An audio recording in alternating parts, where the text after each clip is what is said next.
welcome to another episode of playonultra podcast. This is episode 174. Yeah.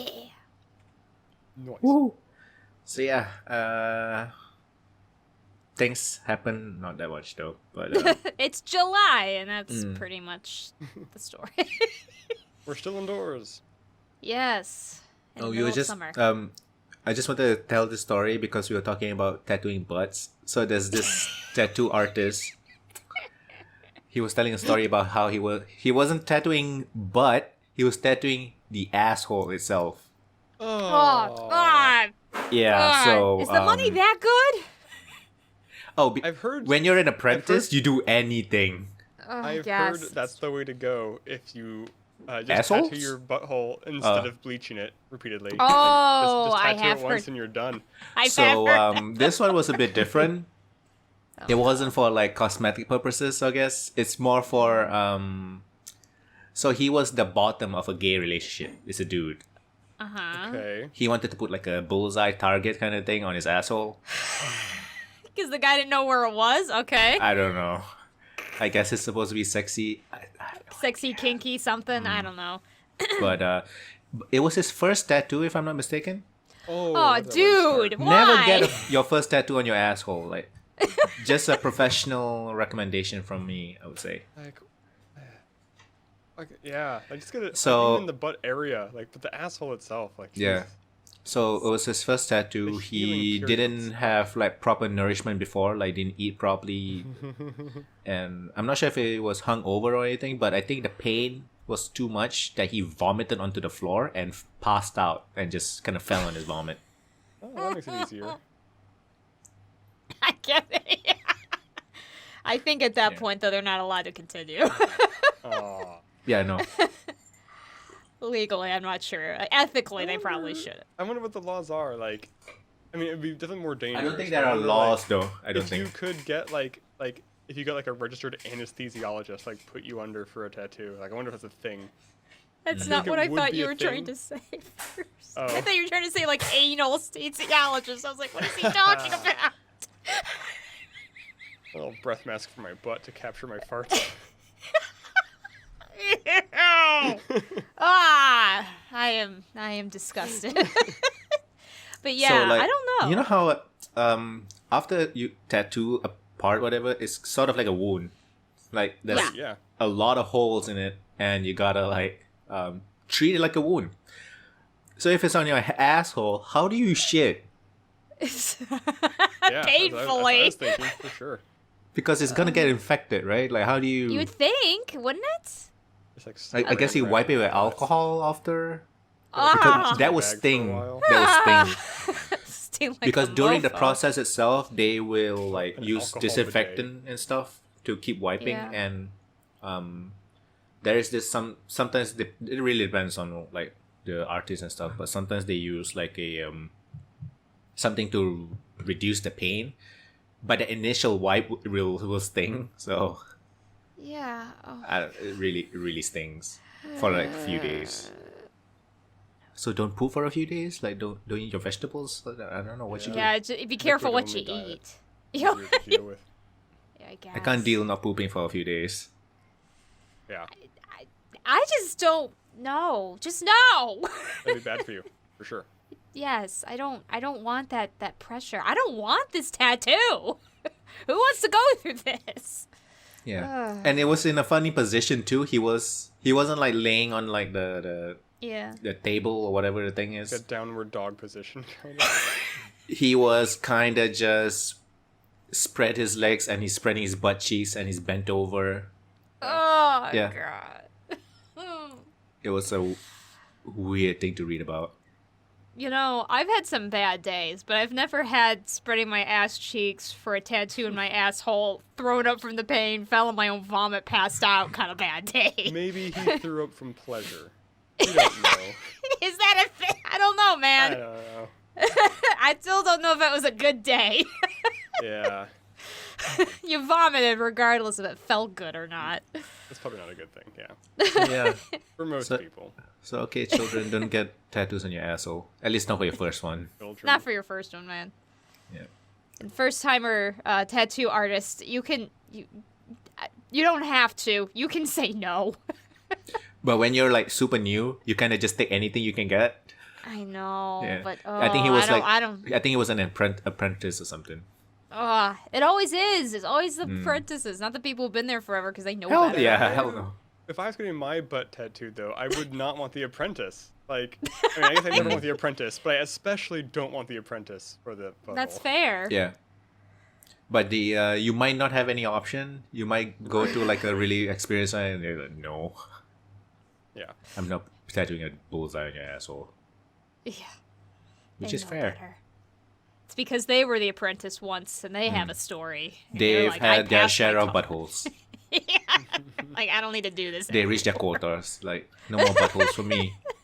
You gotta tattoo like 5 buttholes before you're considered a master. That's what it is.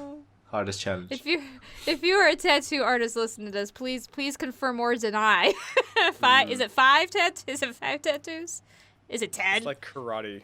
Like hit so many bricks to get your next belt kind of thing.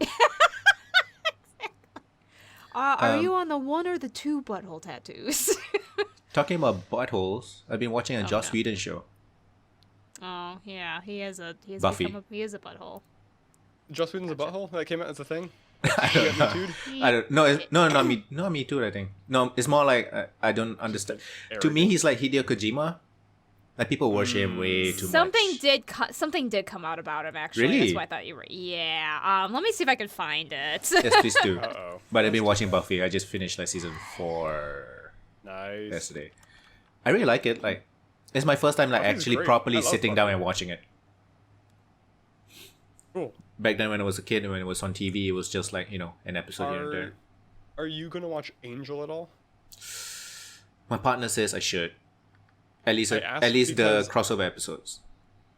I ask because I don't have an opinion on this, but I know some people say, like, just watch all of Buffy and then watch all of Angel, and some people say watch them in air date because there's an overlap where they aired in parallel, so you alternate Angel and Buffy episodes for a while. I like that they did that. That's pretty cool. To have two Yeah, shows I to think- cross I over mean, like that. So I watched all of Buffy, and then I watched most of Angel, and I would say it's probably better to watch them in air order, because there's like some crossover events that actually kind of matter. I mean, they're not important, but it's kind of fun just to have that. Yeah. So with Joss all- Whedon. Oh, yeah. Oh, sorry. So no. if it's the one that I think it is, and I thought there was a racism issue, but basically his ex-wife came out and just not good stuff. He had multiple affairs. They did get a divorce. He eventually was like, I don't think I ever really loved you, and just stuff like that. Basically this idea of like him being this feminist, person and stuff like that. And Below the apparently he also had embarked on relationships with like younger women. Not pedophilia, but sounds like still like younger women who worked for him, like kind the of stuff. kind of person. I don't know what I'm basing this off of, but I've been in the room with like people who are famous for a thing, like authors or whatever, and they seem the kind of people who be like, I will do anything with a fan kind of thing, like oh yeah, I'm famous now, fans, come on. And I get Joss Whedon's probably, I don't know. Yeah, exactly. Joss Whedon is a So- hypocrite preaching feminist ideas according to ex-wife. That's the one, right? Yep, that one. Yeah. So that's so she basically did like a whole expose, like He was- article, and that's what it was. He was brought in to finish the Zack Snyder DC Justice League, right? Justice League. Yep. Something came out about that as well. Cyborg. Yes, that Said was the he was that was the an asshole. racism issue. Yes, he was an Yeah. asshole What? to him. The That's- cyborg Joss actor Whedon said was a cyborg. Was an asshole. Joss Whedon was a cyborg. No, Joss Whedon was an asshole to the cyborg actor. he That's the story. becomes the villain in Buffy. He has become the thing that he wrote about the most. It actually reminds me. So I'm reading the Doom Patrol comics now, and Ooh, nice. as Oh, are far you as into I can season 2? tell, I've watched the first 2 episodes of season 2. I'm just gonna wait. But it's weird because Cyborg's in the Doom Patrol show, but in the comics it's Beast Boy who's in the Doom Patrol show. Oh, And really? Also in the comics, and I think his Beast Boy was created for Doom Patrol. Like, I don't thought think it he was for Teen existed Titans. until he. No. I think he went on to be on Teen Titans, but I think his first Ah, appearance okay. was in Doom Patrol. I think. Look it Seriously? up, I but would love to it get seems this like boy it. on the show. He's way better Okay. than Cyborg. Okay, Joss Yeah. Whedon, he wasn't accused of racism. He just, basically, this guy who played Cyborg came out and said he was abusive to the whole set, cast and crew. I'm So, Josh not fucking Whedon. racist.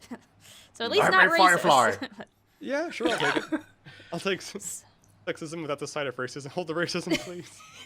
Right? Like, come on, man. Let's not do 2 for 2. Next thing we'll find out he's transphobic, too. And That would anybody be surprised? I mean, I would be. I'm already surprised by the sexism, I guess. Maybe he's I mean, really that's best friends fair, with J.K. yeah. Rowling. I don't know. That's true. That's a good That's point. true. She has got off. I can't remember what publication, but this publication went to like really big authors, including J.K. Rowling, asking them to sign a letter for basically something free speech. Yeah, denouncing cancel culture or something like that. Yeah, something like everybody should have their ability to have their own opinion, like Right. public discourse, blah blah blah. Because J.K. Rowling has been J.K. Rowling, I guess. So, and you know what that list is good for though? Authors you should not be buying books for anymore. Authors, I would be very careful about. They've been- yeah, for sure. They collected it in a list very conveniently for the rest of us. I did do see have a like. fun list. Sorry, go there's ahead. a fun list where it's like because J.K. Rowling's too busy now being transphobic to do her normal thing of ruining the Harry Potter canon by making other crazy announcements. I was like, I will Exactly. volunteer my own time to do this instead. Rule 1: Harry Potter's now Italian. You know, it's like just random bullshit like that. yes, I've seen that. It's so funny. She's like so doubled down too. Yeah, she's I think. not backing Did down. you? She's not okay. Like, did you hear what happened with the Oh, why can't I think of his name? Stephen King. Did you hear what happened about that? Yeah, yeah. Over, Between the two? No. So what happened was, I don't really know the context, but she basically made a tweet that she said, Stephen King, I appreciate your support of women over the years, blah, blah, blah. And Stephen King responded with, trans women are women. And then she deleted her tweet towards him and blocked him. Yeah. So that's a thing. She was also... I mean, she invented the polyjuice potion. Like, this is I know. insane. Yes, like what the heck? Exactly. I think there was a tweet someone made about that. Like I saw that one too. look. I the thing is that there are people like defending J.K. Rowling because of course Oh yeah. there will always Oh, there's a lot. There's a lot. the best one I saw, also a tweet. God damn Twitter, man. Also a tweet that said before J.K. Rowling there were no female authors or something like that. Like no best-selling female author, and everybody just fucking long ass lists. Sorry, Mary Shelley. I know you wrote Frankenstein and what's kind of the- jump-started the modern sci-fi Number one, like genre. but, romance novels, It's like it's always like, outselling everything else. Who's the main character in The Last of Us 2? Is it Ellie? What's Ellie? her name? Ellie? Ellie. People are like, Ellie is the first female protagonist in a video game. People are saying that. They're like, what? What? Yeah. Same That's as the- that's the thing with the- There's so many. Like, That's the thing with the AAA ones. Anything they do, like, first time for a AAA is like considered first time in the gaming industry. Like, no. No, it's not the first gay character. It's not the first female character. It's not the first. It's literally First never you the might have first. heard of. And Yeah. I mean, Whenever that is the problem, AAA is it does might be the something, it's first- never the first. Never. And I think Absolutely. it's, I mean, like, the thing is that they don't need to advertise it the first ever. Just, like, because my whole thing whenever it comes to representation is just do more of it. Like, just do it. Right, Because we want to get away from this idea of the typical is default. white cis male default. And we want to get away Right. from that being seen as default. So just do more of it without having to I don't care if you highlight it, actually, because I understand kind of right now you might need to, but, like, Right. just do more of it. Don't even think about it. That's why, like, Between Horizons... the two, I would much more prefer volume over fewer highlights. Yes, for sure. That's what I want. I just want to be I think like that's everyone so- wants, I mean. like Horizon Zero Dawn. Like, I never played the game, but the fact that it's just like, yep, lead female character, here you go. Simple. Doesn't need to be like super, I don't know, doesn't like I can't get the words out. But you know what I mean. And so Yeah, I think yeah. that's just what's so frustrating when people are all like, this is the first. Okay, it's probably not. The point is that we're getting more of it, and we just need more of it, so it's We not just need special to anymore. normalize it.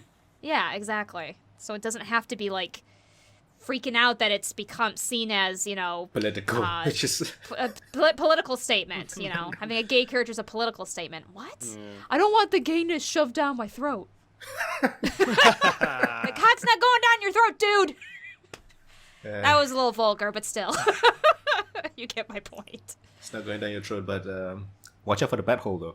Couldn't have gotten that Target tattoo. So if you get that Target tattoo, I may have some questions. When I'm watching Buffy, it's quite easy to see which ones are the Joss Whedon episodes. Oh. It's mostly a lot of like, I'm a genius, wanking to himself. Like, I don't know. I know he's made great stuff. Like Firefly is like amazing. It's just Firefly is great. First Avengers is still really good. I mean, the person and the fan base, I guess. But yeah, he kind of thinks his shit don't stink. He does character dynamics well. He does. I haven't watched He's Dollhouse. talented. I haven't watched Dollhouse either. I've heard it's okay. The Last of Us 2 has been quite problematic though. Like surrounding, not the game itself, like just the things surrounding the game. Yeah, for sure. Number one, people are going after the voice actress of Abby. What's a really muscular Abby. one that everybody's like, women can't have muscles. Yeah. Abby, right? Yeah. Oh yeah. Yep, Abby. I didn't know the name, but yeah. Yeah, I think it's Abby, and it's that really popular voice actress that's in everything. Laura like Bailey. She's very popular. She's been in a lot of anime. You've heard her in something, I guarantee. She's like Troy Baker and Nolan North. She's like, if it's a triple A thing, it's gonna be. Yeah, she's more up there with like Matthew Mercer level. Like Troy, I would say Troy and Nolan are a different level altogether. But yeah, she's like up there with like Matthew Mercer. And is she not the most popular like? She women? might be the most popular female voice actor. Well, one of them. That's mostly There's what. The other one is I'm thinking is like what's her face? Tara Reid Strong, Tara something. No, Tara Strong. The one that played the lead in Horizon Zero Dawn. I don't know her voice actor. What's the name of the character? Google it. Yeah, just Horizon Zero Dawn cast. Yeah, I'll look it up. She had like a YouTube channel at one point, like doing comedies with her brother. Ashley Birch. Ashley Birch, yeah. I did not know she was the main voice actress for that game. I don't think I knew that either. Wasn't she from Life is Strange? She's in a lot of things. Yeah, Life is Strange. She was in. Yeah, and she's also in that TV show I recommended you guys to. Okay. So yeah, Laura Bailey's big though. So people like shitting on sending death threats to like Laura Bailey for a video game character. Jesus Christ, fucking hell. People need to chill the fuck out. For sure. I don't. And also people need to understand what the fuck is the difference between real life and fiction. I guess it's just very disturbing, these breaks of reality these people have. I don't get it. It's very worrisome. Another one is this is Troy Baker. Topical. Oh yeah. Troy Baker again. I'm pretty sure he was part of this. Troy Baker and Neil Druckmann, the creator, basically kind of like pissed off at some of the criticisms of the game. Oh. Which again, they were pissed off with Uncharted 4. Like Troy Baker for Uncharted 4 started up a petition or something for review scores that were below like 9 out of 10 or something stupid like that. Really? That's I do not like Troy Baker. I think he's a piece of shit. And Neil Druckmann also is a like I don't understand the celebration for these people. Neil Druckmann is the guy that created like Uncharted and Last of Us, so he's like creative director. He's a Naughty Dogs guy, yeah. Yeah. Plus, like, if I'm not mistaken, like Neil Druckmann called out, what was it? Was it Kotaku? Oh no! Jason Schreier, the guy from Kotaku, who's now no longer at Kotaku, who is now in Bloomberg, I think. Oh. Yeah, he quit like a few weeks ago. I knew he quit. I didn't realize he went into Bloomberg. Damn. Yeah, like basically one of those like really big non-gaming stuff, but he's doing like the gaming stuff for there. Yeah, that's real. Yeah, that's pretty big so stuff. Like he, there was this thing where somebody compared Last of Us 2 to Schindler's List or something, and and Jason Schreier is Jewish, and he kind of just made fun of that. Gotcha. And Neil Druckmann then like kind of called out Jason Schreier, and everybody's like, You know it looks bad when you're calling out the guy that called out your studio's like abuse and shit, right? And your crunch. Yeah. Because Jason Schreier was like the main guy calling out, writing a story on Naughty Dog's like really bad work practices and work environment. So yeah. Honestly, I think, you know what's the best thing we should do? Not celebrate people. Like just like their work and not worship them. Yeah, Pedestals are for Realize statues, you motherfuckers. don't know them as people. Yeah. And, Yeah. And to be honest, Neil Druckmann has so many interviews and shit, and he's quite outspoken, and you kind of know how he casted Laura Bailey to play a black woman because of artistic direction. Like, no, fuck you. Yeah. I don't know why everybody just forgets that. Like, I'm so pissed off about that still. And that's what Enchanted 4, that's like how many years ago? I just don't like people being worshipped. It's just weird. That's fair. So yeah. Dude. A Sony PR department also like sent a letter to a video game site because they didn't really give a very high score, and they were like, we disagree with some of your criticisms. Like, what the fuck? It's subjective. It's supposed to be subjective. Yeah. That's what criticisms flawless. are for. Like, you're not supposed to agree with them sometimes, but you gotta like, just yeah, exactly. And it's not like it has a 94 on Metacritic. It's not like it's shit or anything. Yeah. Did it get review bombed? Because I know there was like a thing. People are pissed off about like the lesbians and like the muscular women. Yeah, because I was hearing I'm a not lot sure of if it's mixed review things bomb or that. not. Okay, because I heard some mixed things that like it was totally review bombed because of it, or other people The saying only place no, they can that's... review bomb is on Metacritic. Okay. Okay.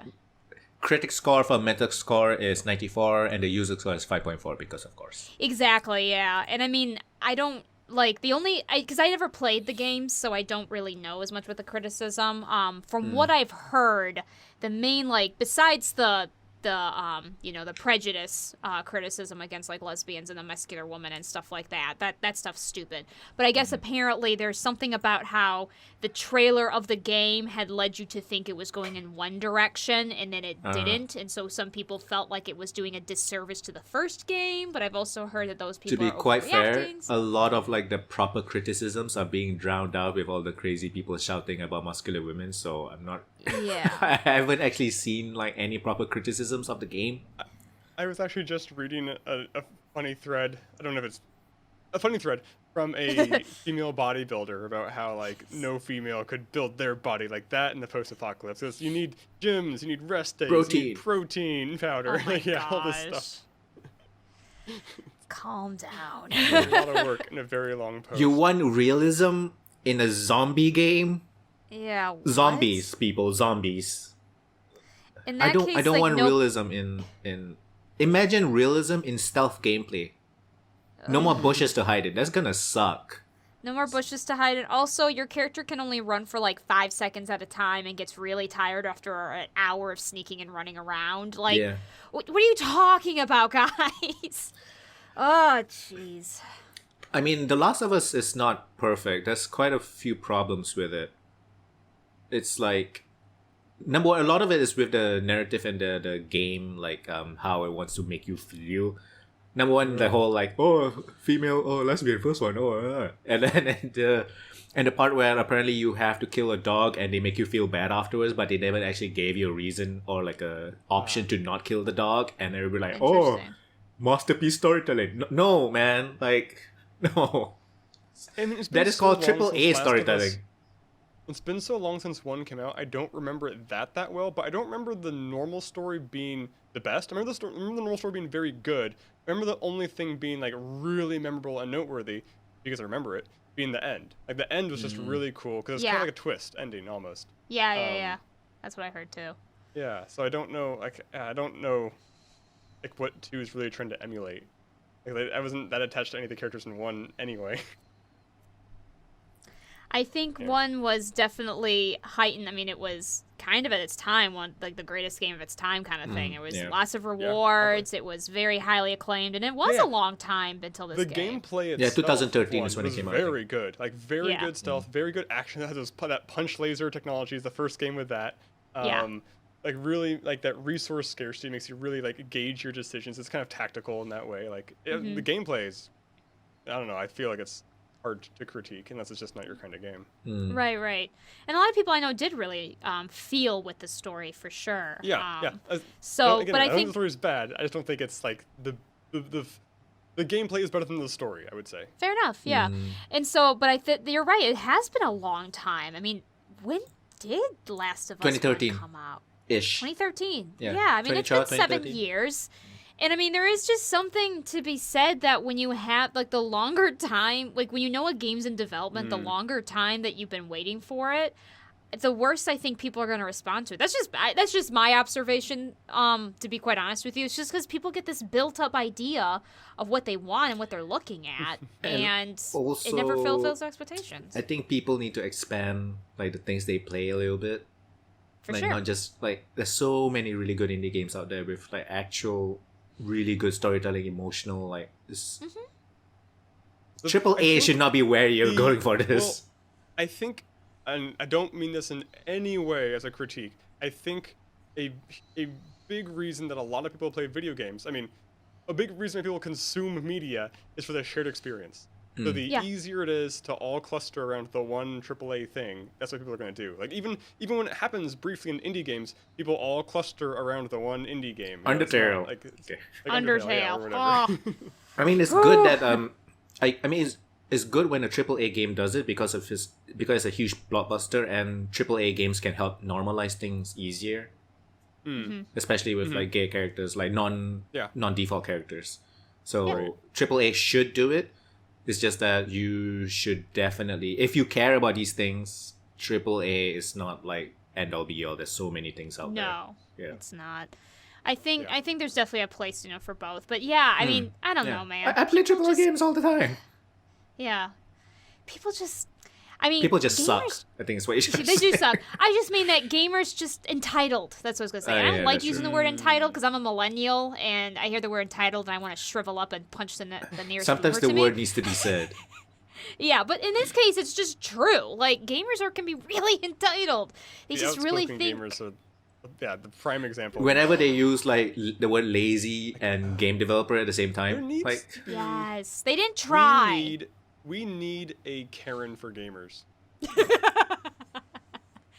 isn't that all It used to gamers? It's not Chad. That's different. I don't think it's us, right? It's not It's me, not it's us. them. Yeah. That's the problem. So there's got to be the bad gamers, like all the vocal ones are the Karens, whatever that is.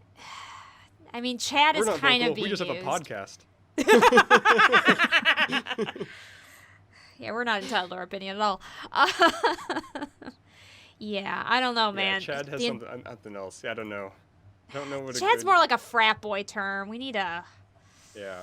It needs to be a gamer I don't know. tag. It's gotta be a dick name. Should be a gamer don't know. tag name. What's like a name for like a 9-year-old? Oh yeah, gamer tag. You're right. Yeah. Yeah, XX something XX. Yeah. Just X's. Oh, and also Troy Baker tweeted something like so Jason Schreier, he just tweeted video games are too long. It's sort of like a joke but also kind of true sometimes. Yeah, for sure. Video games are too long. We ain't got time for this. Yeah. And then Troy Baker tweeted like a long ass it's a picture of a quote by Roosevelt about somebody, like, it basically in a nutshell, credit belongs to the guy who does it and not the critique. That kind of not the critic. And I'm like, Calm down, people. like the people working in video games are not helping as well. Yeah, they're really not helping this. It's too bad that Troy Baker's getting on the front lines because most voice actors, at least the ones I've met, are very much just like, I'm passionate about my role when I get it, but then otherwise I'm maybe just, it's my because job. he's so big now. like I guess. It's funny. I was listening to a podcast and they were talking kind of about the same topic of like I like it.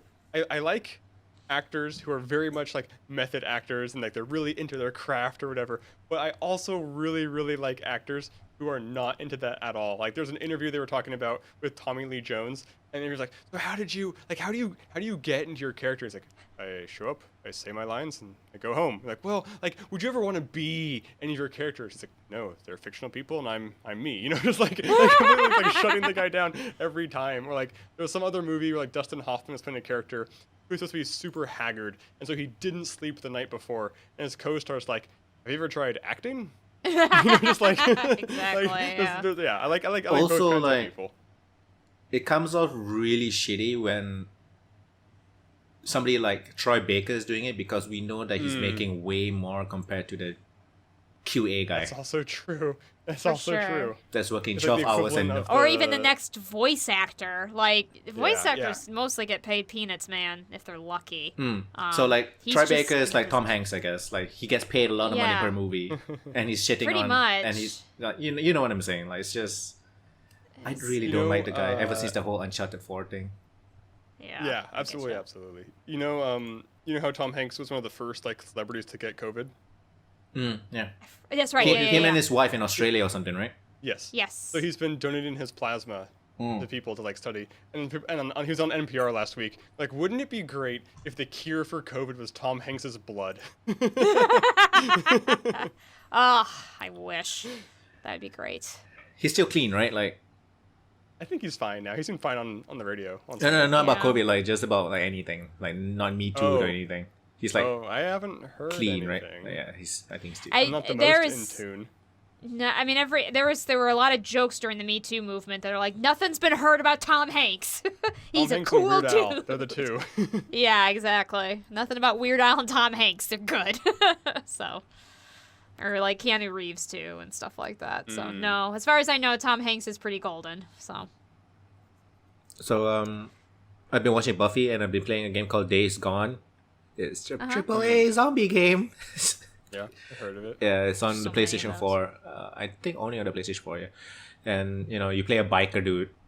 And open world zombie is nothing spectacular or anything. It's just, I just wanted a open world zombie game to play. And you get a cool bike to upgrade, so that's cool.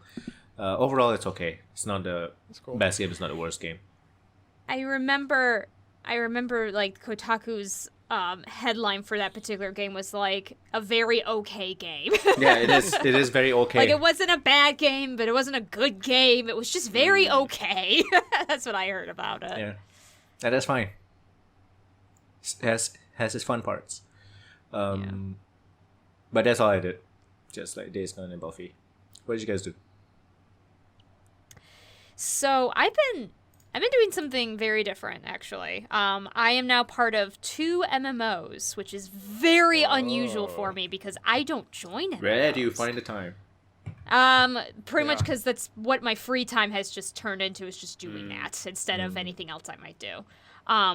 So I wanted to join Elder Scrolls Online for a long time. I've been thinking about it, and I finally made the jump to do it. And then at the same time, my fiance had gotten back into Final Fantasy XIV after a very long hiatus of basically being like, oh, I played this game forever, but I hate it kind of thing. And then she got really back into it and asked me to like just kind of do it with her. So I said, okay. And so I've been doing both games. I'm trying to like catch up to where she's at essentially, which is going to take forever in FF14. And I'm just kind of taking my time with ESO. And it's very different experiences, let me tell you. So What was anybody the who first wants game? I'm sorry. Elder Scrolls. Okay, got it right. So Elder Scrolls and then or ESO as I call it. I'm surprised they It's still get supported, that game. ESO? Yeah. Yeah. It's Yeah. still pretty popular. I haven't gotten the full game, so I'm not sure if I'm in the popular areas. I also like the problem with ESO was I think I'm just kind of dumb because I'm not used to MMOs because I made this mistake in both games. I misunderstood where the main quest lines were and started just doing a bunch of side quests. And so I wasn't leveling up fast.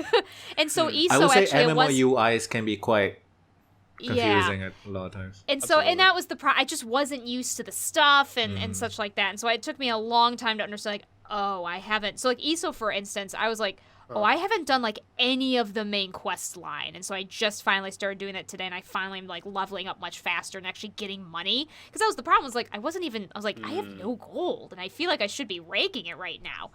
And so now I'm finally getting in stuff like that. Very different games. Personally, ESO was a bit more my type as far as gameplay is more what I'm into. It's just, it is a lot of clicking, but like I feel like I'm actually doing something as opposed to just pushing my powers and standing there like a lot of MMOs I feel. It is more exploratory. It does feel a little bit more like a Skyrim game. I haven't played with groups yet. I know there are dungeons where you're kind of supposed to, but so far I've had no need to. It is so far pretty single player experience. And the other people are there and it's fine. But there is like discovery points and there are of course side quests everywhere. I really enjoy the dialogue with the people. They're pretty funny because most of them are voiced. And the dialogue isn't too overbearing. What I like about ESO especially is if you are into the lore and the details, there's tons of books to read still. There's tons of little notes to look into.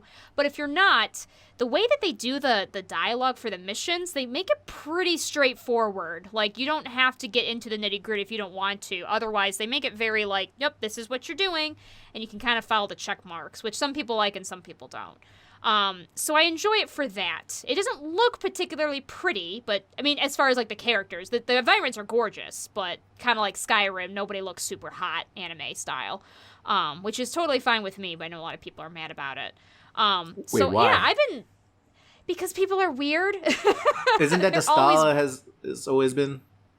Yes, but you have to. I mean, Skyrim. The fanboys complained too when the first mods was to make the girls hotter. So this is nothing new. But yeah, so I've been quite enjoying it. I'm probably gonna buy the main game because I just bought the base game, which was like $20 and no. Oh, so I mean per like month. get the other expansions and stuff. Yeah. Just to try them out. But I'm gonna do now that I actually know what the main quest line is. I'm actually gonna do it. You might like Guild Wars 2.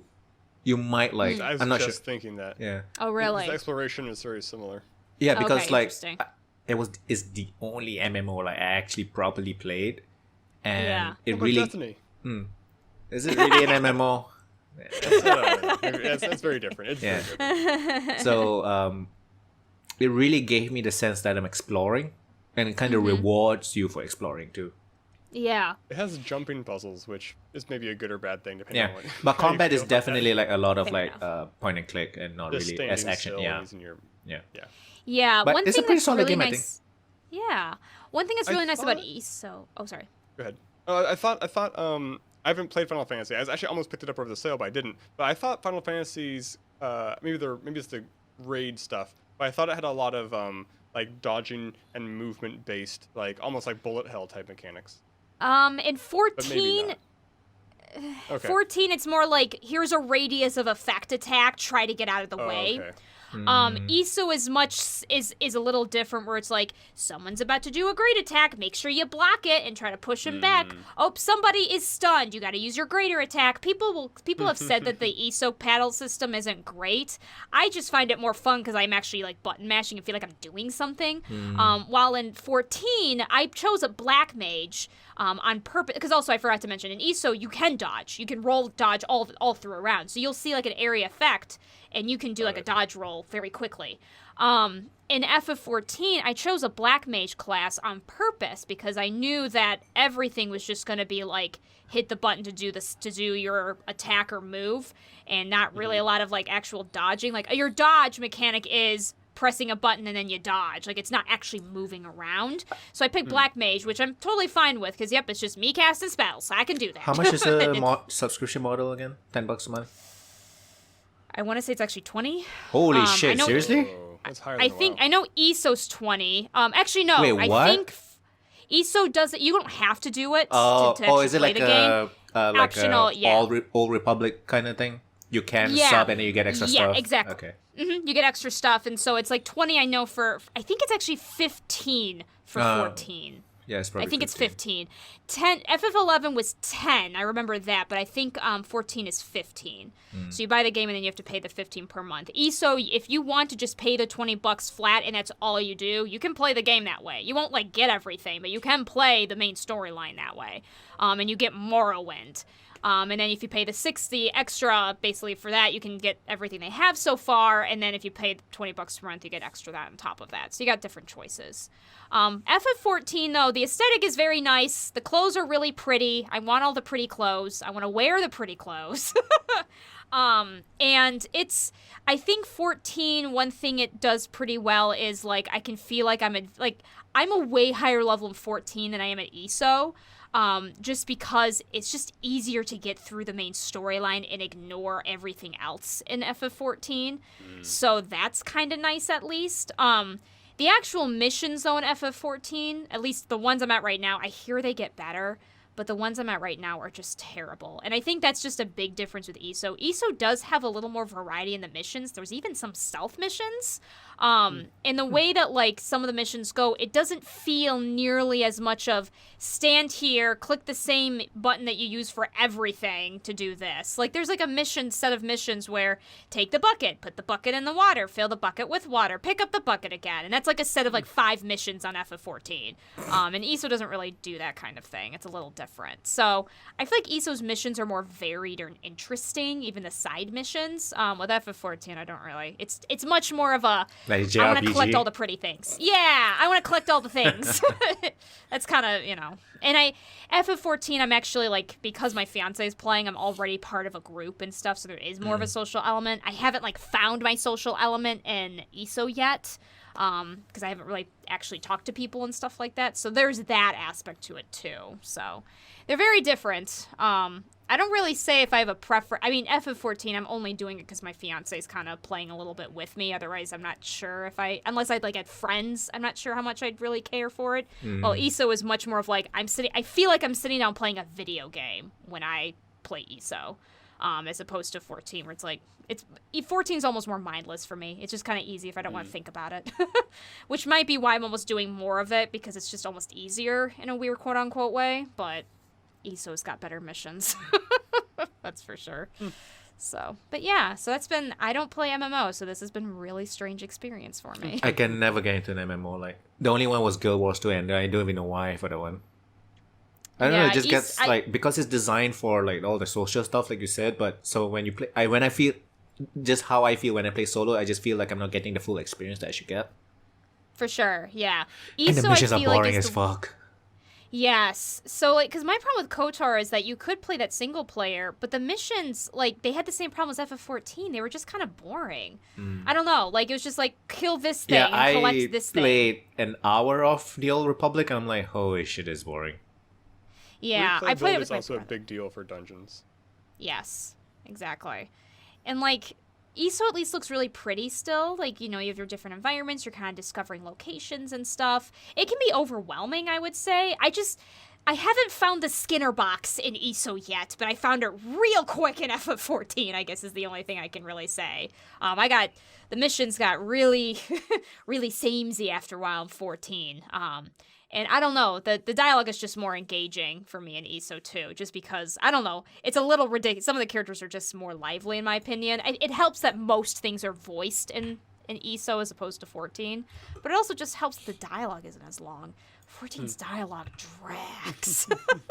ESO's does not, so I don't know. I like them both for different reasons, for sure. That's why I'm continuing to play both. And I mean, I am a higher level. I'm farther along in FF14 than I am in ESO right now. But it's just that ESO is just like, it's a big game. So, I don't know. ESO definitely feels more like a game than an MMO right now. That may change once I play more of it, and then I start to kind of be like, ugh, I've seen these mechanics before. So we'll see. I don't know. It's been interesting as someone who does not play MMOs to compare the two. So, we'll see. So that's really all I've been doing. What have you been up to, Fo? I don't think I've recorded really anything since our last episode. Because I started a new job 2 weeks ago, so I've been really busy with that. Not at the old job anymore? No, not the old job anymore. Okay. Which is good. It's definitely a net positive. Like, it's funny because I was doing the training this week for, like, here's how to recognize workplace harassment, and it's like, here's how to recognize workplace bullying. Some of the symptoms are like headaches, anxiety, stress. Like, I had all 8 of these things at my last job. Like, I don't think I was bullied, but it's like clearly not a healthy place for me to be to do my best work. Yeah, for sure. I get you. So definitely glad to be out of that. I have been playing video games though. Like, I'm just not recording them. I've been playing Vermintide 2 a lot with coworkers. That's been pretty fun. I'd played Vermintide 1 and I'd played Vermintide 2 less than 2 hours and then returned it because it wasn't good. This was like years ago. But I guess they tweaked it because I'm having more fun now. Like, I feel like the RNG of enemy spawning is a little better. Like, I remember the big problem I was having when I played Vermintide 2 previously was, if you played Left 4 Dead 2, like the tank mechanic when some big beefy thing comes out with a lot of HP and you have to fight it, those fights felt frequent and bad, and now they don't as much. They're still probably my least favorite part of the game, but the classes feel good. The talent skill trees that they have feel pretty good. Yeah, I'm enjoying that. I played Starbound. I played a lot of Starbound also with some coworkers, which is pretty cool. Comparing it to Terraria or Minecraft, I really like its sense of progression a lot more. Like, it definitely feels like I know what to do more. Like, it's definitely sandboxy enough that I can explore. It rewards exploring well. I don't think it rewards like sandbox building too terribly well. There's a couple of exceptions to that which help out a lot, but I think for the most part it's a little more like a traditional like RPG than the other games. Interesting. Yeah, I'd recommend it. Starbound's great. I think I like it more than Terraria, but I haven't played Terraria recently, so I know it had a lot of content, so I don't really know. Also, they are different, so it's just me personally. Is Starbound, because Terraria is more like a side-scrolly Minecraft. They're both the same in that way. Okay. They're both side-scrolly, and you mine and you do stuff. Gotcha. It's just that one's sci-fi. One's more. One's Yeah, kinda I'd sci-fi, say spacey. Terraria's more like Minecraft in that like the whole world is essentially comprised of block. In Starbound, the ground is still comprised of blocks, but there's a lot of like furniture type items. And you will encounter a lot of like dungeons where the items are non-destructible, so you can't just like burrow your way through the wall. You actually have to like go through kind of like a level in a more traditional kind of RPG fightery way with your weapons that you have and that kind of stuff. Gotcha. Yeah, I think that's pretty much it for what I've been playing. Just half an hour before recording this, I just finished watching all of the anime Paranoia Agent, which was Oh, good. yes. It's It is very strange. kind of a downer. I'd say its defining theme is depression, so Yes. it's not super feels goody. My brother and I Madhouse. watched that. Yeah, watched that as it was coming out actually when we were younger. And it really, I didn't like watch every single episode, and I actually never watched the ending of it. I had it explained to me. But like Okay. my brother and I were like trying to solve the mystery together. Yeah. And what we assumed was happening was definitely I think what they were like hinting at, but they needed to make it more weird than that. Yeah, it's not But sure whatever. to me exactly how much of what happened is like ground truth real, like what I saw is Yeah. what happened, and how much of it's kind of more like imaginary metaphor. I was just Yeah. about to ask that is some of the storytelling just kind of like what maybe the main character is thinking? 100% some of it is. Yeah, but you basically don't realize he's an unreliable narrator till towards the end of the story. So it's quite essentially. blurred. Yeah. It's definitely yeah. I mean, there's parts that aren't blurry. Like it's very clear like this is fake, but there's a lot of blurry parts too. And it's like I don't know what this is. Like it's like I don't even know what this is supposed to be like happening in real life right now. Like are they just in a room talking? Are they running around? Like I don't understand. But still very good. I recommend it. it's pretty Satoshi old. Kon and Susumu It is old. Hirasawa. Yeah. It just recently, I think, got on Funimation. That's why. Oh, okay. Yeah, it was just recently released for that because I remember seeing the ad. But that anime used to give me nightmares as a child. I really like the intro sequence. It's one of the creepiest, Oh. coolest intros. There's just a bunch of people just standing there, like laughing while like Oh, stuff gosh. goes wrong around them. Like one person's like underwater laughing, one person's like falling through the air with their hands in their pockets. Like one person's like It's- standing in like a burned out house. Like it's so I creepy. I still can hear the music in my head. It's like it's Yeah, so eerie. It's pretty on because point. exactly that. But it's very memorable, that's for sure. But yeah, it's a psychological horror anime. It's very interesting, and definitely depression and suicide are its main themes. Yeah. So content warnings for that. It's similar to Paprika. It's almost like it's kind of like a Japanese version of like a David Lynch show. Yeah. Like it's like very Twin Peaksy sometimes, where you're like, oh, Yeah. this is So it's real. quite a horror kind of thing, psychological. Yes. Psychological horror, mystery. Yeah, I mean, but yeah, it's not that like horror-y. Like I feel like it's not scary, but it is definitely horror. It's not an accurate. Yeah, it's unnerving. It's because Yeah, for sometimes certain episodes are part of the overarching plot of this mystery they're trying to solve, like a series of murders. At the same time, there also are almost more like standalone. They're almost like standalone episodes. They're kind of trying to embark on a certain theme, kind of, but it's all related to the overarching plot of like who's murdering these people. And so some parts of it are a little more like almost supernatural-esque than others. It's creepy. It's very unnerving. I would recommend it. I watched that. I finished season 1 of Doom Patrol. I started reading the comic of Doom Patrol. I'm reading all of the Silver Age stuff first. Well, not all, but So that's a what, lot of it. 60s? Yeah, late 60s, early 70s. I'm about to finish the Silver Age stuff, and I've already bought the not modern stuff, like the early 90s stuff, which is where Comixology is what you're show's using. actually based off of. I'm using Comixology, yeah.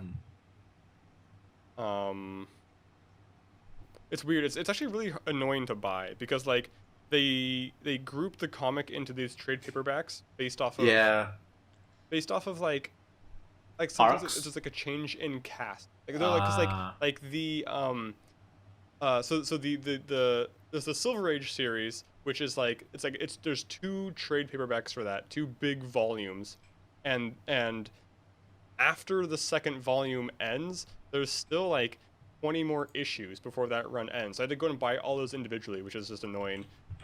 Just like from an organizational standpoint in my library. And then for the next series that starts up in the 90s, the first volume starts like at issue 19. So I had to go and buy the first 19 individually. And they did that because there's like a soft reboot in the middle where they got like a new writer on board. I don't really know why yet until I read it, but like it's just annoying. They presume I don't want to read this first stuff. Like if like I'm fine if you want to create a split at the 19th issue, but like at least they'll give me a bundle for the first bunch, like I don't like dealing with these individual issues as much. It's just butters everything up. I watched a really cool I don't know, I watched a movie on Netflix that I really liked, but it's also really bizarre. It's what's it called? It's something Beverly Luff Lynn. What's the full name? An Evening with Beverly Luff Lynn. And it stars Aubrey Plaza, Jermaine Clement, Craig Robinson, Matt Berry, a lot of people I like. It's who directed it actually? A director, Jim Hoskins. I don't know what else that person has done, but it very much reminds me of like a lot of other Jermaine Clement works, like Eagle vs. Shark or Gentlemen Broncos, where the acting feels very deliberately stilted. Yeah, I don't know how to describe it. I think it's hilarious. I recommend watching it. An Evening with Beverly Luff Lynn. I mean, you kind of know what the two of us like. weird. Would you recommend it to the two of us?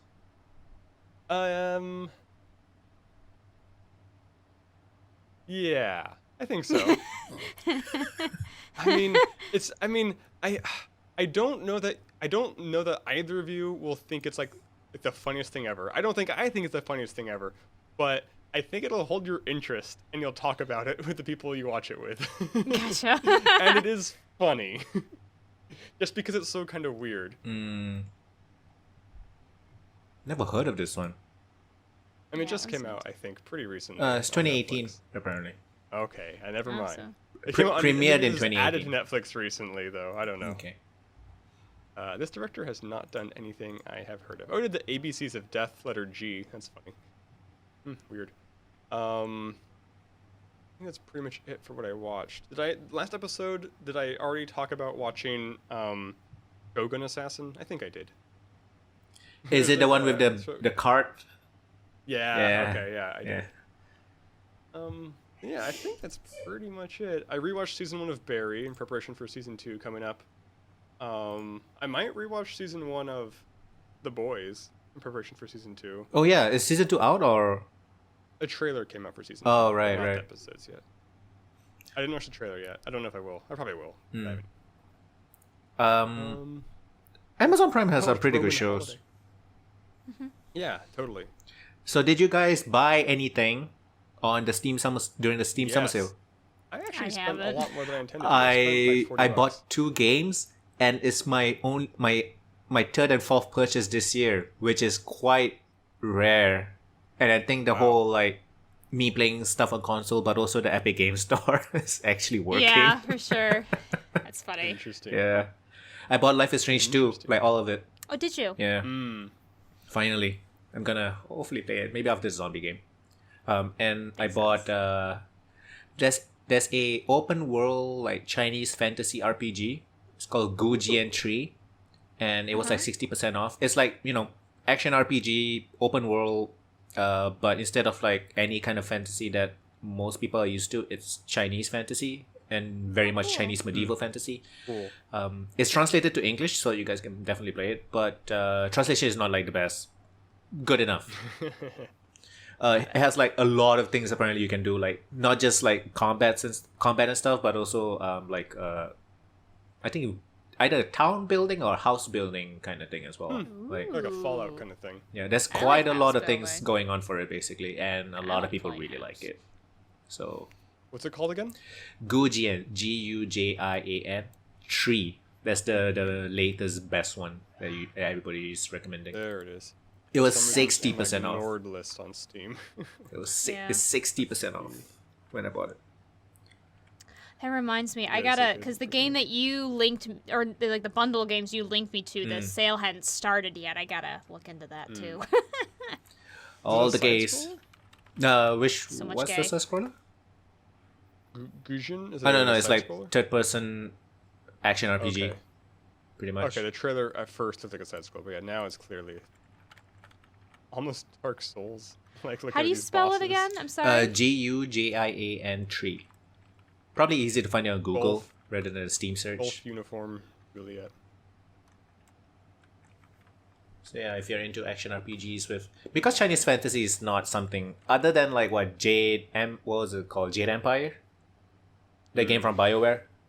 Yeah, I mean that was it was a Chinese fantasy story. Which I can't play, by the way, because it doesn't work properly on modern machines.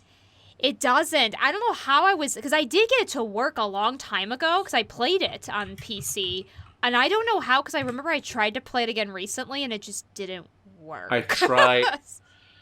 I tried quite a few things with it, all the different things the people online were telling me to do. Even the whole run it as like Windows 7 or whatever, just nothing worked. It's so annoying. It's one of the Dang. few BioWare games I really want to, like all RPGs I really want to play, but I still can't play. Yeah. And I remember I enjoyed it too. Okay, here it is. And it's an Xbox exclusive, so I can't get it on like a PS3 or anything. So Yeah. I know when I did get it to work on PC, I did not use the controller. I had to use the keyboard. yeah, it's all. I found the keyboard was actually easier anyway, but Yeah, because it was in that weird. That's a weird time period in video games of like 2007 to 9 ish, where it's just really janky. No matter Yep. no matter if it's indie or AAA, it just feels janky. I picked up a bunch of small games. So I picked up like Dragon, which is like Sounds familiar. it's like a walking simulator. Oh, the 1930s beautiful one, mystery right? solving. 1930s, like Western Europe, Eastern Europe, Yeah, Western Russia kind of like thing. yeah, Um, like a Nordic thing. yeah, we'll see. It's very pretty. Yeah, it looks pretty. It's just I picked it up. Yeah, I just wanted a pretty walking simulator puzzle. Kind of like what's that game where you're trying to find your brother? What? There's a lot of them. It's like I was lots gonna of say there's games. a lot of may have to be more Um, specific. Yeah, I also picked up Ghost of a Tale, which is that mouse game I've wanted for a while. Yes. I got Is that the tactical RPG one or? Stealth. No, I don't think so. I think it's stealth. Oh, okay. I picked up Hue, which is a side-scrolling. It Mm. looks like Limbo, but with like colors. Yeah, I guess. you use the different colors to change. Yeah. Yeah. I interviewed the guy before. I got. Oh, cool. Yeah, long time ago. It's funny because speaking of people we interviewed, I picked up Little Miss Fortune Oh, okay. yeah, we interviewed her, Friend the Bo. creator of Friend Bo. Yeah. That's very cool. That's her latest game, right? That's the newest one. As far I believe so. I don't think there's anything newer than that. Is it similar, like a 2D side-scrolling puzzle mystery? Yeah. It looks very similar, but less Horror-y? less horror-y, Yeah. I think. I mean, I'm probably wrong. There's probably a lot of horror, but just from the bits I've seen, it looks. It's less very pretty, horror-y. though. We'll see. Yeah. I picked up Neo Feud just because it was like, I think like literally like $1. It's like a point-and-click adventure. Graphics look really weird, kind of like bad, but I like it. I'm afraid it's gonna be real pixel hunter-y. We'll see. It's always annoying. I saw a game called Hylix 2 and never heard of the game before. I don't know what Hylix 1 is. But go and look at the game. Like, just go and Google it. Hylix. Hylics 2. Look at how it looks. Like, it's fucking weird. Whoa, wait a second. Did I buy this game? Let me see. This art is a little disturbing, I have to confess. Yeah, it is. That's why I kind of It wanted to buy reminds it. me of like an updated. What was that game I didn't called? It buy was it. a weird indie game. Oh, it had to do with the guy with a baseball bat. It was Oh, super because this is a weird. JRPG. Oh, Baseball off. bat? Off. Thank you. Off. Wait, It just reminds is me it of an just off? updated off The graphics. game's just called Off. Yeah. It's just called off. Yeah, it's a How really am I weird supposed game. to look for that? Yeah. Off game off. Off indie game is what I would type in. I mean, the Yeah. graphics Oh, aren't okay, like this. I It's found just that. like it's just the weirdness reminds me of it. Right. Off This is kind of- very this is pixely. Or like Charles Barkley Shut Up and Jam, Mm. Yeah. where it just borrows assets from other things. Yeah, this game is looks really. sweet.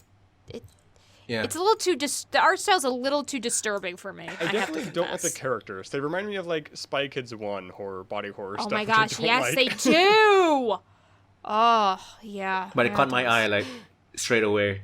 Yeah, It was I mean, newly yeah, released I feel like right before the summer sale, I believe. So it's super new. Well, so because what did that remind me of? Because I picked up a game that reminded me of Hylix. It's called. Oh, this game's kind of disturbing. Where is it? I picked up a point-and-click adventure, which is a similar kind of nutsy art style. Not quite as out there.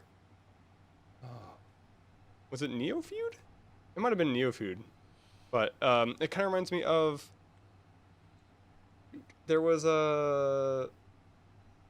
another point-and-click adventure game I played like last year where the art style looked entirely like... I think the art was literally just taken from old medieval like paintings. I think my partner played it. Give me a second. Ah, shit. It was 2 words. Babe, what is that game that looks like a painting that you played? Medieval art painting. Medieval art painting game. Remember what you played? It was like it was like kind of a funny comedy game, right? Yeah, Wasn't it? Was.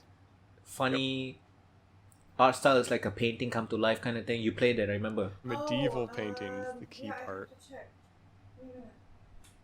I remember. Rolling. I remember played it seeing it. recently. Hey, I gotta look this up. I had to take off the Hylix one because that one was about to give me nightmares. It's too There was much just some. for me. When I saw it, I couldn't get my eyes off of it for some reason. Hylix 2. Do I need to play Hylix 1 first? No idea. Probably But apparently, not, so like, probably yes. Yes and no. Four Last Things. Yeah. Point and click adventure game made from Renaissance era paintings. Okay, yeah. It's about sin. So Yeah. the game I'm thinking of is called Lupus in Fabula. So many painting games. I guess it's not as unique as we thought. Lupus in what now? Fabula. Fabula. Oh, that means speak of the devil when you put in game. Ah. You play as a little devil kind of guy. Ah. Yeah. Four Probably Last means Things speaking is the other one.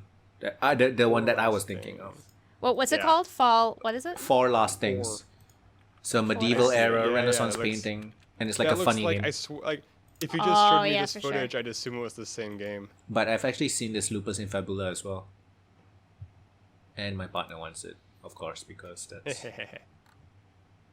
But it looks like a platformer or something. It does have vertical, but it's still a point and click. It reminds Actually, me. there's no jump button. It reminds me of Frambo. That's probably why I picked it up. There's some similarities. So so I picked up those games. I picked up Outer Wilds. Ooh. I might do that next, actually. Nice. I have no idea what the fuck that game is, because from what I've been reading, it sounds like Myst, but it sounds like Subnautica. Like, is it a survival puzzle game? Like, it sounds like a weird mashup of things.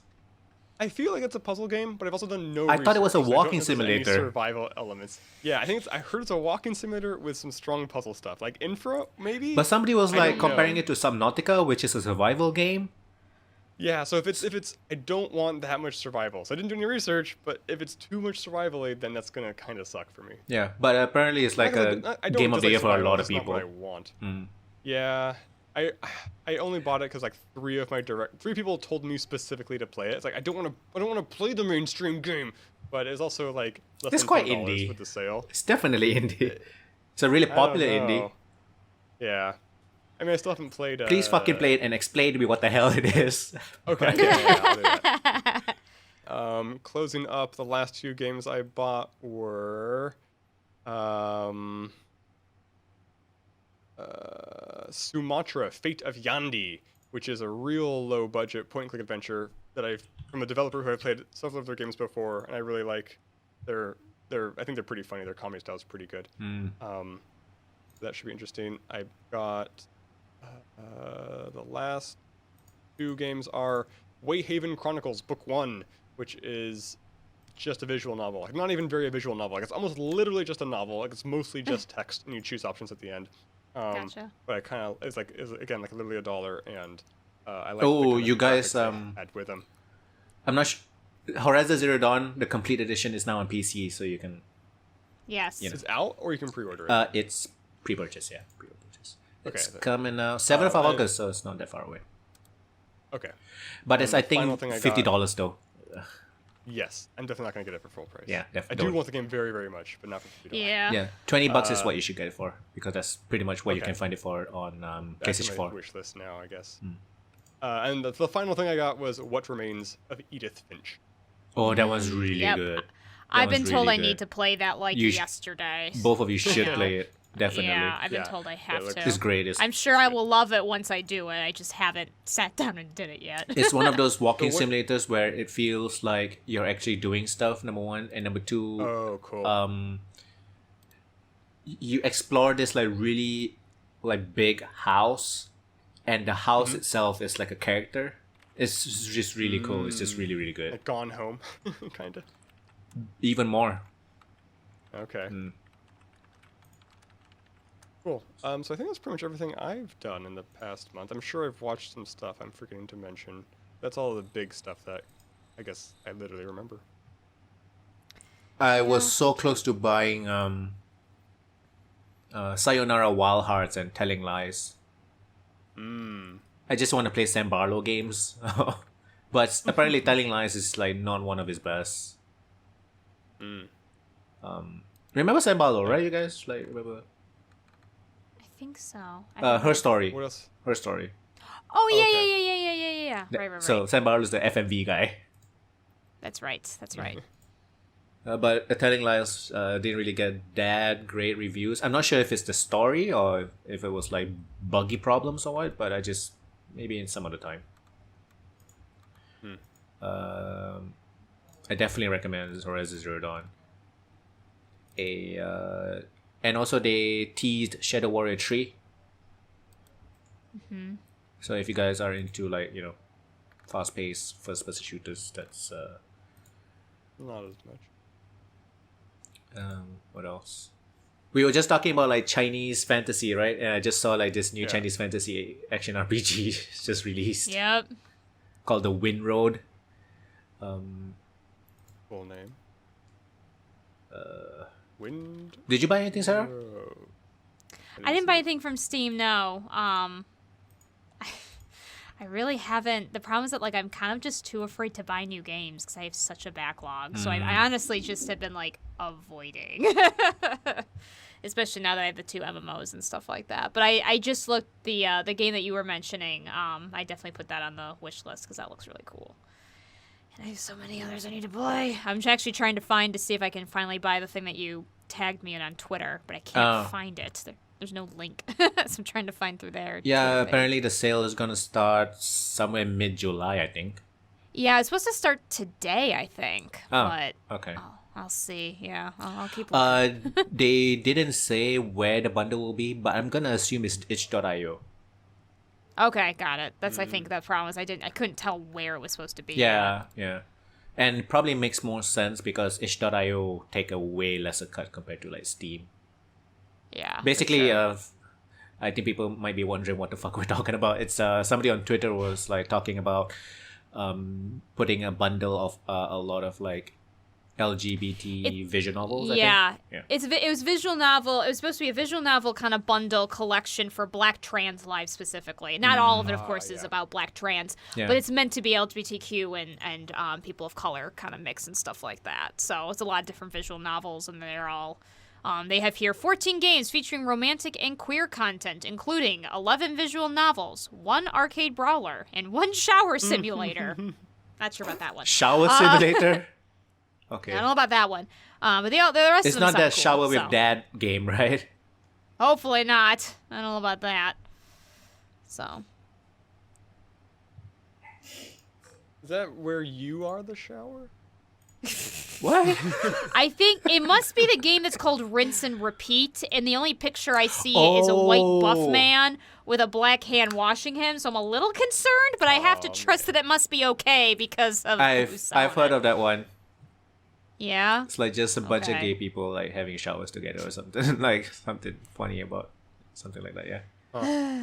Yeah, it's to Need more lesbian content is the problem. It's to make the straight people feel uncomfortable. Got it. What was somebody on my channel? I played the demo for this game like 4 years ago, and somebody recently was commenting, "The game came out. You gotta play the full thing." It's like I don't know if I want to commit to a full thing. It's a gay orc dating simulator game. It sounds actually kind of familiar. I don't know why it sounds familiar to me, but it does. Yeah, I'll have to look up I can't remember I think it's called Tusk or something like that. Oh, I think Sarah's talked about it before too, I think. No? I haven't heard of that one. That one's new to me. That's pretty great though. I mean, there's a game. You know what I did talk about? You're probably thinking about is Monster Prom. But that is you can play as any gender. But that's not really a visual novel, right? That's no, like a party game. It's different. It's a party game. I was right. Hey, when you search Tusks, my video's the first one because I'm the only person who's played anything to do with it. Or maybe it's just because it's my Google that they gave it to me. I would think that weird Kevin Smith horror movie will come out. What? You know Tusk, the weird Kevin Smith horror movie with... where he turns the guy into a walrus. Yes. Did I spoil it? I'm sorry. Tusk is my favorite song by Fleetwood Mac. Very underrated. People like other songs by them. I have no relation to Tusks. They are. What are your thoughts on horns? Horns, some are on certain animals, and they look like cool that other on those movie with Daniel Radcliffe, where he grows a pair of horns. Oh, poor Daniel Radcliffe. That movie was bad. That was a pretty boring movie. I'm sure they made it look way better than it would be. Kind of like I almost watched Guns Akimbo, but I didn't. Is that the one we had stapled on the? He's got guns like nailed to his hands. I don't know if it's gonna be stupid or not. Like it's definitely it's definitely gonna be stupid. But is it gonna be good stupid or just dumb? I don't know. Yeah, I don't know about that. Trailer was not great. Anyway, probably news time. News time. News time. Okay. Question mark. Quick ones. The artist for Undertale just released her second RPG. It's free on itch.io. Oh, cool. Oh, free. Music so by Temmie. Toby Fox. So, Temmie, Nice. yes, Temmie Chang. Wait, which game was it where the musician went like crazy and copyright flagged like everybody ever? That was a not different. Undertale? That was No, not no, no, Undertale. no. No. Toby Fox is cool. Nope. Because Toby Fox is And cool. I think he he does his started own off music. making fan music of like other games or something, right? He started out doing fan game Like remix fan stuff, music like- for Earthbound because Undertale is I ever played Earthbound, but apparently Earthbound like Undertale has huge Earthbound vibes. Yeah, Apparently. yeah, pretty much, yeah. Because that was his main inspiration. So the game is called Dwellers. Wait, hold on a minute. It's an RPG Maker game. So if you're into Undertale, so this. Her first game is called Escaped Chasm, and this is kind of like the sequel. She says you don't have to play like the first one, but you can if you want to. It's better if you do, but you don't have to. This one is called Dwellers Empty Path, and music. When I heard the music straight away, I was like, Toby Fox. Yep. He has that really like very signature melody to it. Yeah. So go check that out if you're into Undertale. Both are free and on itch.io. Nice. Yeah. Good price. Yep. Free's a good. And I price. think on itch.io you can, at least the devs, if they want, they can turn on a name your price kind of thing. So you can get it for free, but if you want to support, I think you can. So. Oh yeah. There's a documentary up on Steam, and the documentary is about the development of Half-Life Alyx, the VR game. Oh. Yeah, and it's I think made by Jeff Keighley, the guy who makes the Video Games Live awards show. Interesting. So yeah, it's $10 you have to pay for it. It's $10, but they talk about like changing because you guys know like Valve's management style, right? As in there's no management. Yes. It's very flat, Yeah. not vertical. So they said that for Half-Life Alyx they had to go away from that because if you're gonna be working on a big project, you kind of need some Commitment and responsibility. project accountability. management hierarchy. Yeah. Yes, you kind of need that. And like a lot of people who love Valve don't really like the management style because you kind of need structure and direction sometimes. Yeah, I've heard it's caused some really toxic stuff, like because like you don't have roles and whatnot. Like people will like deliberately write their code in obtuse ways because then they'll be the only person who can understand it. So now they have job security. That's stupid. It causes a lot of really stupid stuff. You don't want to help people because they could. Maybe They could, I don't know. They should cut you out. look into improving Steam and shit, which is their cash cow. Anyways, Got some real competition now. yeah. Seems like. So the first PlayStation 5 game was like priced, and it's the NBA 2K21 game, and it's priced at $70. So everybody's like, "Oh my god, next gen is gonna be $70." So yeah, that's the Yeah. thing as well. I saw that. Wouldn't be the first time games have been $70. Like it's back in the 80s. 80s, 90s, yeah. Whatever. Especially with the Nintendo Yeah. cartridges and Atari and shit, Oh right? boy. Well, I guess apparently we've been due for a higher price point in games for at least in the United Inflation-wise, States for a inflation-wise, while yeah. due to inflation. Yeah, apparently we've been due for a hot minute. So Yeah. buckle up. I don't mind paying $70 for a AAA game if it doesn't come with bullshit microtransaction and shit. Oh, that's a good question. Like, if it's a Yeah. full price that's game, kind of the problem. single player game, like, don't give me Yeah. bullshit microtransactions. Because And because even if there are microtransactions that you don't have to buy, there's always like stuff built into the game to try and get me to buy them, and it's just annoying. it's always you don't have to buy, but when there's microtransactions, the game tends to be designed in a certain way to like kind of entice you to get it. Yeah. Maybe some games do it really well where you really don't have to buy anything. Some games do it better than others. Yeah, like the Assassin's Creed games, the part which is the fucking weirdest thing, man. Like single player games with microtransactions is so weird. And I never bought anything. I never felt like I needed to buy anything. But the fact that the option was there would just really annoy me.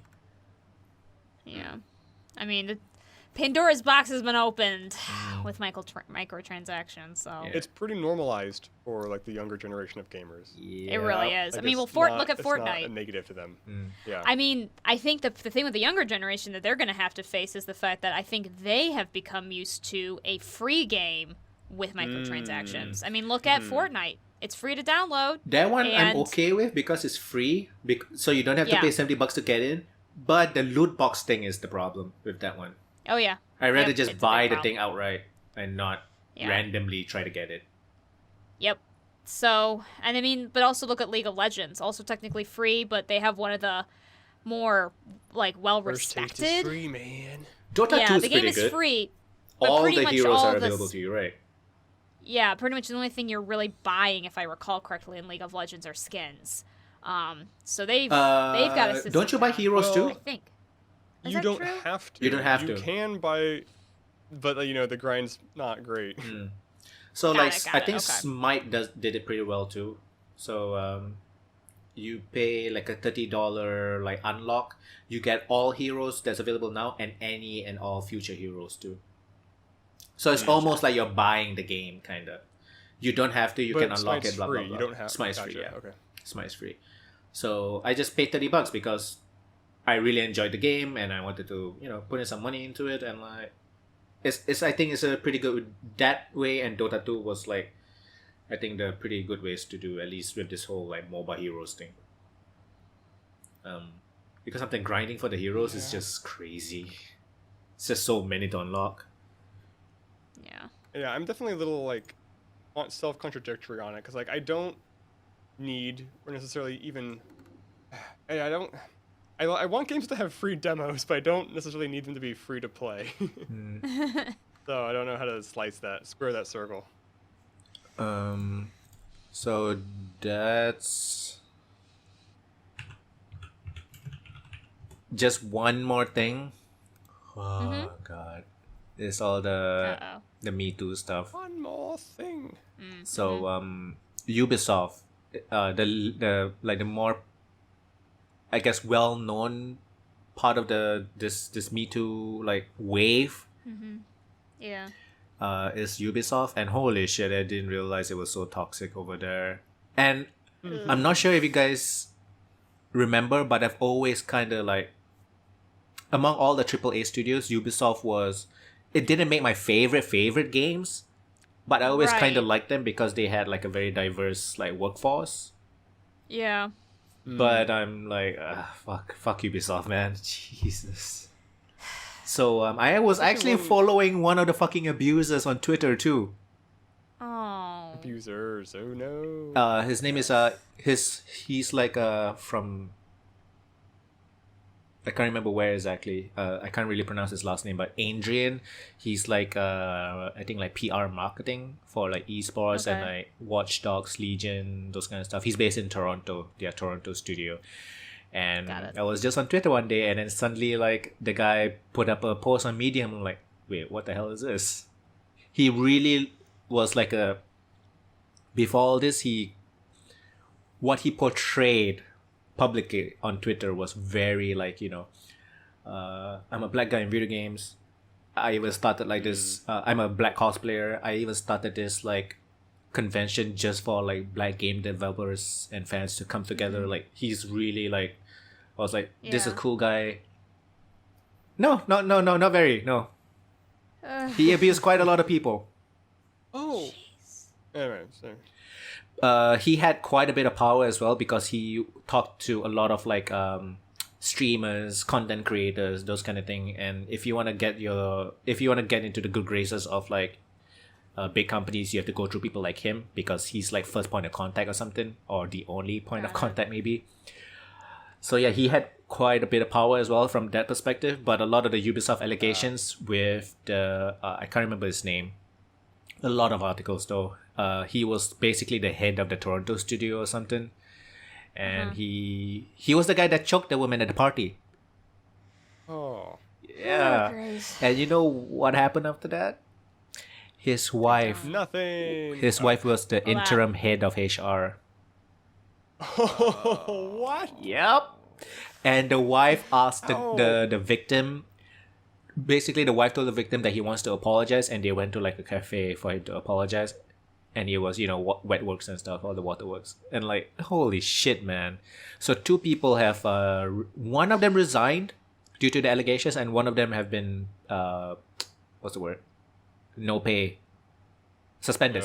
On leave. Yeah, suspended on leave. This reminds me, I was reading an interesting story recently, because I'm sure you guys aren't in tune with this, but like, there's like, the Me Too movement has spread to the improv community as well. Oh, okay. A lot of theaters are, revealing really bad stories and that kind of shit. Yeah. Like, oh yeah, I run, this huge studio, or this huge theater in Chicago, and they're a piece of shit kind of stuff. Right. But one of the stories that kind of came slightly related to this was Nicholas Carter, who was one of the not tier 1 writers, but certainly tier 2 writer for Cards Against Humanity. He's like the only black guy, maybe literally, in the room on these things. No, he's not literally. But he's a black writer in this room of not a lot of white people. Yes, yeah. And long story short, in like his friction with the team, they like the creators ended up getting him committed to a mental asylum for like a week. Sorry, what now? Yeah, okay. Yeah, I heard about like, this. we think he's like being destructive to his career, and like they got his they gaslit his parents into agreeing, and they ended up being like getting put into like a mental institution, like an asylum, and like the therapist Like against was, his like, will talking kind to of thing? and yeah, exactly, against his will. And he's like, I'm being repressed because of my skin color. He's like, oh, you're paranoid. He's like, can I get like a black doctor in here to confirm that I'm not? And she's like, no. And so he's like, okay, fine. And he's just like, like playing along, like he's just agreed with everything they said. For, like, because I would do too. He lied his way out. To get out. How else you gonna... Yeah, all those that's the only way. places that it's terrible. You know how like places. It's so sad. torture don't get you the information you need. That was kind of like that same. Exactly. Yeah. It's disgusting. I didn't know about the therapist thing. Okay, so I know about, Cards Against Humanity are run by people like really shitty people, but that one's holy hell. Yeah. I didn't know they were shitty people. This is not the first one. I didn't know. Yeah. I didn't know it was quite this bad. I think they gave money to some like hateful organization at one point as well. Oh, did they? Yeah, like Cards Against Humanity is really bad, and if you have a copy, burn it. Okay. Like don't even just burn it. Dude, Cards there's Against a lot Humanity of better is run by anyway. really horrible people. There's a lot of better spin-offs anyway. Crabs Are Just Humanity is pretty wasn't good. it like a wasn't it like a ripoff or something else? Oh, it's a rip of Apples to Apples. Yeah. So I know the story about that. First. Yeah, Apples to Apples came first. It was a children's game forever ago. Apples to Apples They're the literally same game.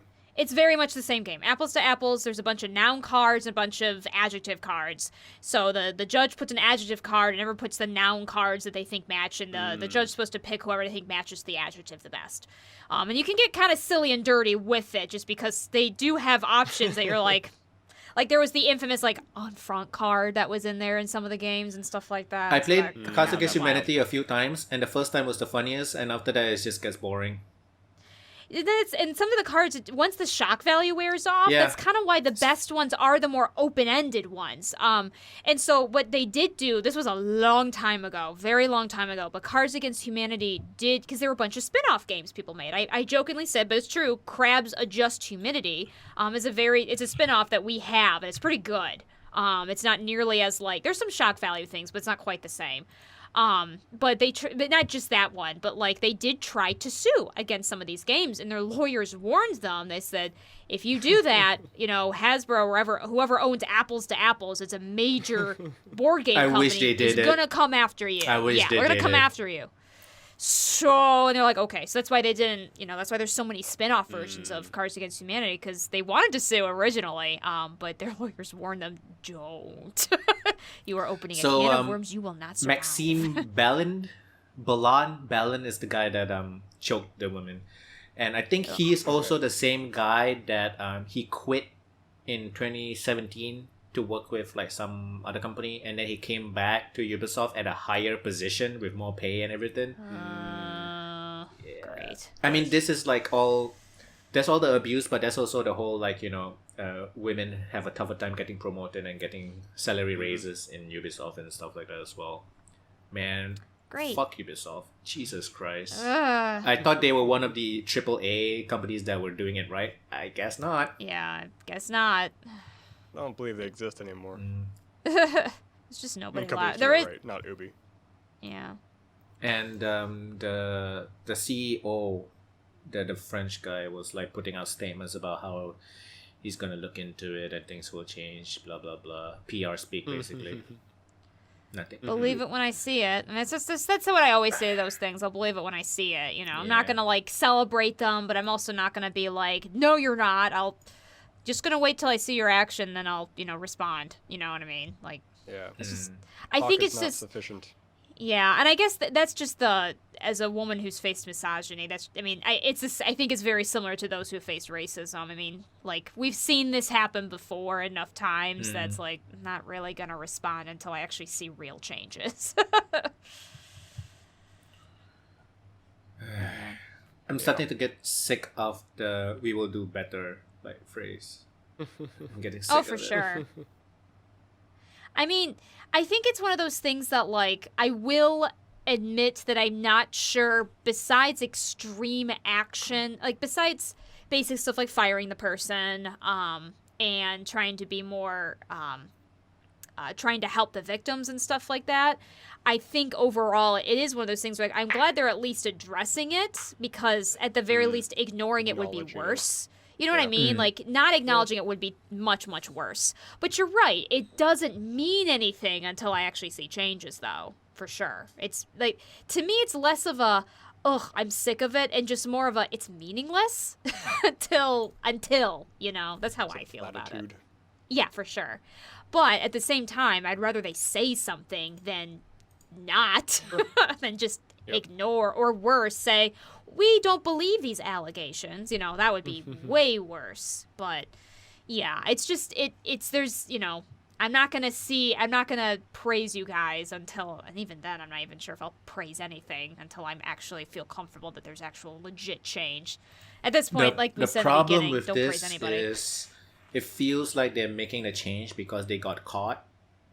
Oh, for sure. And they are aware of these things because it's been happening for a few years now, and it's happening with the people at the top that are perpetrating it.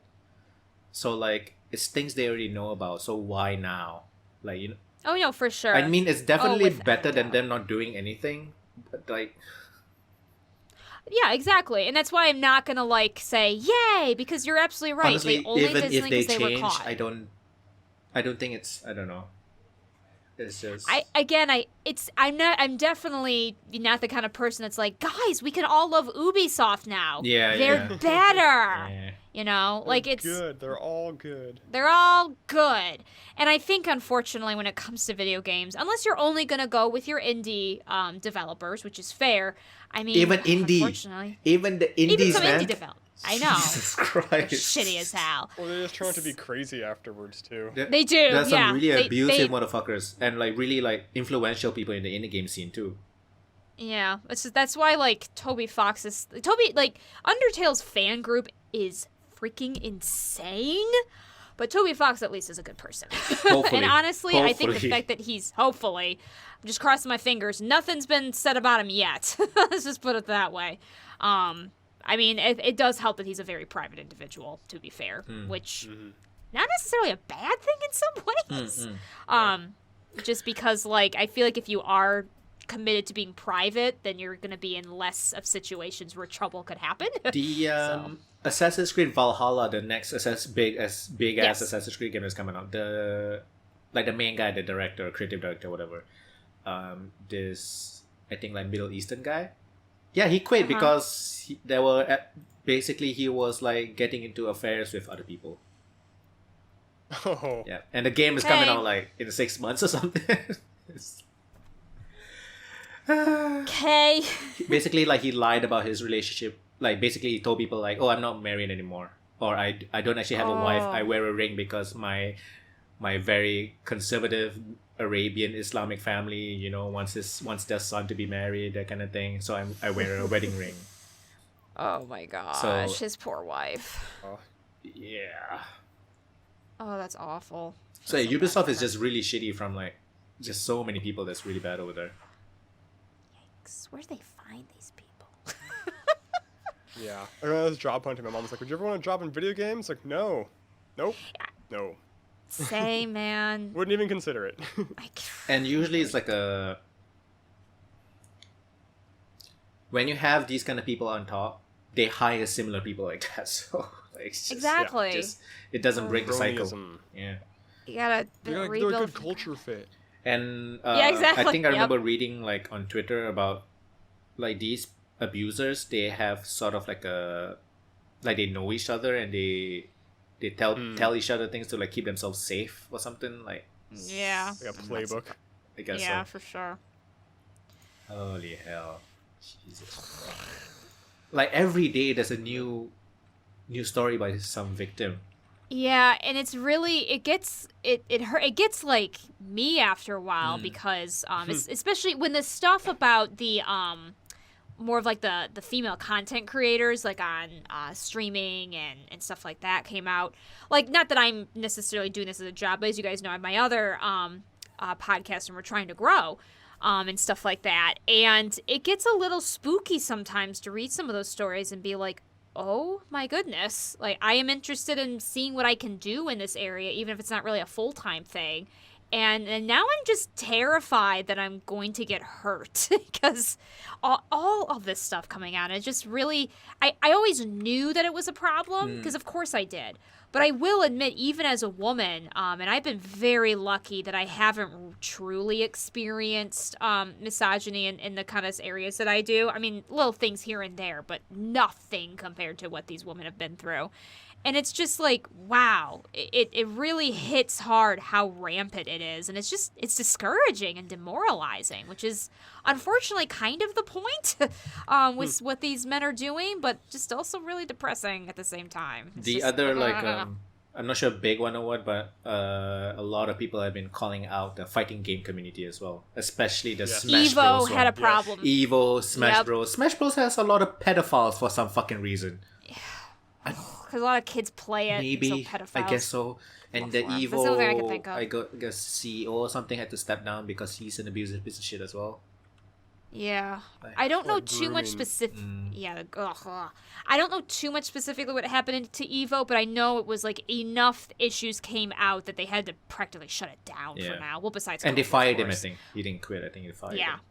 which is just so sad because it's like what ugh. And the reason Evo makes me especially sad is actually I knew a woman who went to went to last year's Evo thing, and she was really impressed with it. Like how she was treated very well. There were lots of female contestants, and they were treated well too. And I knew the fighting game esport had a lot of issues with that boy culture and stuff like that. And so I was kind of pleasantly surprised when she told me her great experience there and stuff. And so then to hear this all come out, I was like, damn it. Come on. It's just sad. Yeah. That's Yay, downer notes. That's how we gonna end the podcast, I guess. Every fucking week, something. Don't be that gamer. That's the new hashtag. Yeah. I do not have any like uplifting news to share at the end. Steam sale's still a thing. I finally Steam sale's found over. the download link to that visual novel thing, so I'm the excited for that. So the bundle is up. I'm sorry? The bundle is up. Yes, I just found it. Is it itch.io? It is itch.io. Yep. That makes sense. Here, I'll put the link down here if you're curious. Okay. Yeah, I think we can wrap up. I don't have anything else unless you guys have something. I really don't. Not good news. Yeah. Sorry. Games are still active and we're in quarantine still, so have fun with that. I have a funny thing real quick about Persona 5. So we haven't heard this yet, but there was a guy I knew who was playing it. I guess he hasn't finished it yet. He's had to restart multiple times because he puts the game down and doesn't remember what he's doing and has to restart, which really sucks. But he apparently, because he thought he had read somewhere that the game ends in the beginning of February before Valentine's Day. So he romanced all the girls. And he hasn't gotten to this point yet, but had to be warned that, yeah, no, you can't do that, because right now there's no consequences for it. But, you know, there will be. So he has no idea. And even though I don't think he's ever going to get to that point because he keeps restarting, there's just this weird amount of joy in my heart that somebody was like, no, this is fine. I'm just going to romance everybody. And I have no idea the consequences. It's kind of funny. So anyway, it is pretty funny. So it's my uplifting story of the day. That's my shot in front of the day, I guess. Anyway, should we do the thing? We should do the thing. All right. This is Sarahscopic, Sarahscopic. Mainly, I'm on Twitter. You can catch me on my other show, RNG and TTA. That's rngandT.com. We also have a Twitch stream. I was on Front Page a couple days ago, crazy, for a different thing. Yeah, we do cool stuff. So hit me up and say hi. And I'm Foehamner. I'm on YouTube, and I hopefully will record something this weekend to have the content rolling again. I have enough games now. There's no excuse not to. We'll see. I know. I didn't have enough games before. I do now. Pupunoob, Pupunoob. You know where. This has been episode 100 and... Wait, what is it? 74. 174 on the playonultra podcast. Thank you for watching and listening. We'll see you next time. Bye-bye.